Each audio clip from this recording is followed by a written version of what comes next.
ஏழில் சுடர் சீரியலில் இப்போ டாட்டாகாஸ் மனப்புறமும் வந்திருக்கு. ஸ்கிப் பண்ணாமல் ஃபுல்லோடையும் கேளுங்க. அதுக்கு முன்னாடி இந்த வீடியோ பிடிச்சிருந்துச்சுன்னா லைக் பண்ண பாருங்கள். ரொம்ப பிடிச்சிருந்துச்சுன்னா நம்ம சேனலுக்கு வந்து சப்ஸ்கிரைப் பண்ணி கண்டினியூஸாக ஆதரவு வந்துட்டாங்க. சுடருக்கு வந்து ரொம்ப உடம்பு சரியில்லை. வீட்டில் வச்சு வைத்தியம் பார்க்குறாங்க. இது பிரயோஜனப்படாதுன்னு தெரிஞ்சுட்டு அப்படியே கம்பளி எடுத்து சுடர் மேலே போற்றி விட்டுட்டு அப்படியே கை தாங்களாக கூட்டிகிட்டு போயிட்டு இருக்காங்க.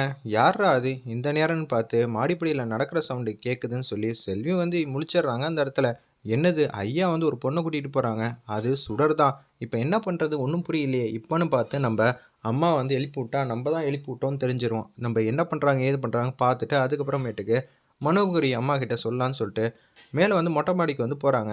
அந்த இடத்துல அப்பன்னு பார்த்து ஜன்னல்லேருந்து விலக்கி பார்க்குறாங்க. காரில் வந்து அப்படியே வந்து கை தாங்கலை வந்து உட்கார வைக்கிறாங்க. கார் எடுத்து ஸ்டார்ட் பண்ணிட்டு அப்படியே யாருக்கிட்டையும் எதுவும் வார்த்தையும் சொல்லாமல் அவங்க மட்டும் போகிறாங்க. என்னது ராமையா கூட கூப்பிடாம இந்த பொண்ணு அங்கே அப்படி தனியாக எங்கே கூட்டிகிட்டு போகிறாங்க? ஒரு வேளை உடம்பு முடியாமல் இருக்குமோ அதனால தான் கை தாங்களாக கூட்டிகிட்டு போகிறாங்க. ஏற்கனவே ஒரு வாட்டி ஊசி போட்டாங்க. இப்போ குழந்தையை காப்பாற்றுறதுக்காக தண்ணியில் குச்சினால தான் இந்த மாதிரி ஆச்சுன்னு செல்வி வந்து புரிஞ்சுக்கிறாங்க. அந்த இடத்துல காரில் போயிட்டுருக்கப்ப ஃபீல் பண்ணுறாங்க. அந்த இடத்துல நம்ம சூடர் அவங்களும் மீறி வந்து முணங்க ஆரம்பிச்சிட்டாங்க. வேலு வந்துட்டா என்ன பண்ணுறது அப்படின்னு அந்த வார்த்தையை மட்டும் சொல்லாமல் பாக்கி எல்லாம் வந்து சொல்லிகிட்டு இருக்காங்க. என்னை தயவு செஞ்சு இந்த வீட்டை விட்டு அனுப்பிடாதீங்க சார், எனக்குன்னு பாதுகாப்பு யாருமே இல்லை. நான் இந்த ஊரை பொறுத்தளவு அனாதை, எனக்கு தங்க ஒரு ஸ்கொயர் ஃபீட் இடம் கூட கிடையாது. ப்ளீஸ் சார், எனக்கு வருமானமும் கிடையாது எதுவும் கிடையாது. உங்கள் வீட்டில் இருக்கிற வரைக்கும் தான் எனக்கு பாதுகாப்பாக இருக்கும். நான் எப்படிமா உன்னை வீட்டை விட்டு அனுப்புவேங்கிற மாதிரி தான் எழில் வந்து யோசிக்கிறாங்க. இந்த நடந்த விஷயத்தை எல்லாத்தையும் வந்து மனோகரிகிட்ட சொல்லலான்னு சொல்லி வேக வேகமாக போகிறாங்க. அந்த இடத்துல செல்வி கதவை தட்டுறாங்க. யாரா அது இந்த நேரம்னு பார்த்து கதவை திறக்கிறது அப்படின்னு சொல்லிட்டு, வா என்ன வேணும்? என்னடி ஒரே தொந்தரவாக போச்சு. நான் தொந்தரவு பண்ணல. இப்போ இந்த வீட்டில் உங்களையும் மீறி ஏகப்பட்ட விஷயம்லாம் நடந்துக்கிட்டு இருக்கு. நீங்கள் இந்த வீட்டில் வந்து என்ன பிரயோஜனம்? நீங்கள் எதுக்காகம்மா இந்த வீட்டுக்கு வந்தீங்க? என்னடி வாய் கொழுப்பாக வந்து பேசுகிற அப்படின்னு சொல்லி மனோகரி வந்து பேசுகிறாங்க. சுடரும் எழிலும் இந்த வீட்டிலே இல்லை, முதல்ல அது தெரியுமா? என்னது வீட்டில் இல்லையா? அப்புறம் எங்கே போயிருக்காங்க?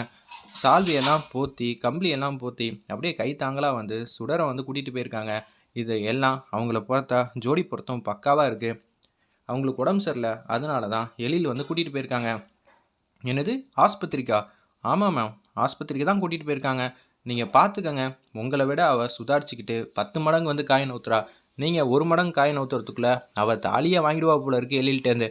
பார்த்துக்கங்கன்னு சொன்னோன்னே, ஏய் கண்ணம் பழுக்க போகுது, இருந்தாலும் இவ சொல்கிறதெல்லாம் லாஜிக் படி கரெக்டு தானே. நம்ம ஒரு திட்டத்தை போட்டு போனால் அதையெல்லாம் தவிடுபடியாக்கி எழிலோட மனசுலேயே வந்து இடம் பிடிக்கிற மாதிரி ஆயிட்டாலே. இப்போ என்ன பண்ணுறது? எழிலெலாம் இப்படியெல்லாம் யாருக்கும் உதவி செய்ய மாட்டான்.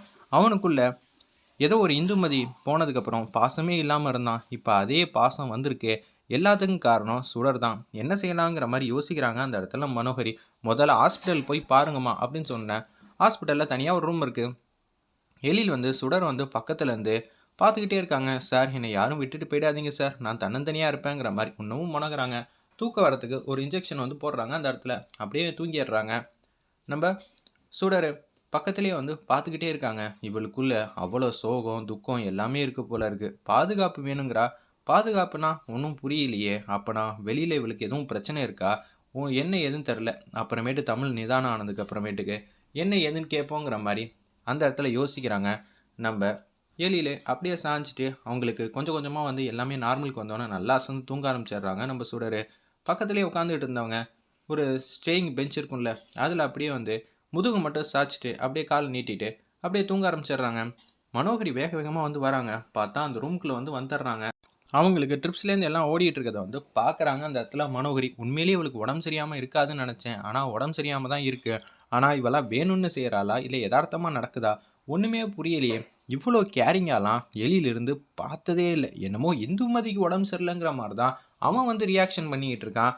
என்கிட்ட சொல்லியிருக்கலாம், இல்லை ஹாஸ்பிட்டல்லேருந்து யாரையா வர வச்சு கூட்டிகிட்டு போயிருக்கலாம், இவனே பக்கத்தில் இருந்து பார்த்துக்கிறான் அப்படின்னு யோசிக்கிறாங்க. அந்த இடத்துல எழில் ஏன் இவ்வளவு செய்கிறாருன்னா, தான் குழந்தைய வந்து இவங்க தானே பத்திரமா பார்த்துக்கிறாங்க, இவங்களுக்கு ஏதாவது ஒரு பிரச்சனைனா நம்ம தான் பத்திரமா பார்த்துக்கணும் தான் எழில் வந்து சுடர் வழியாக அன்பா பசங்க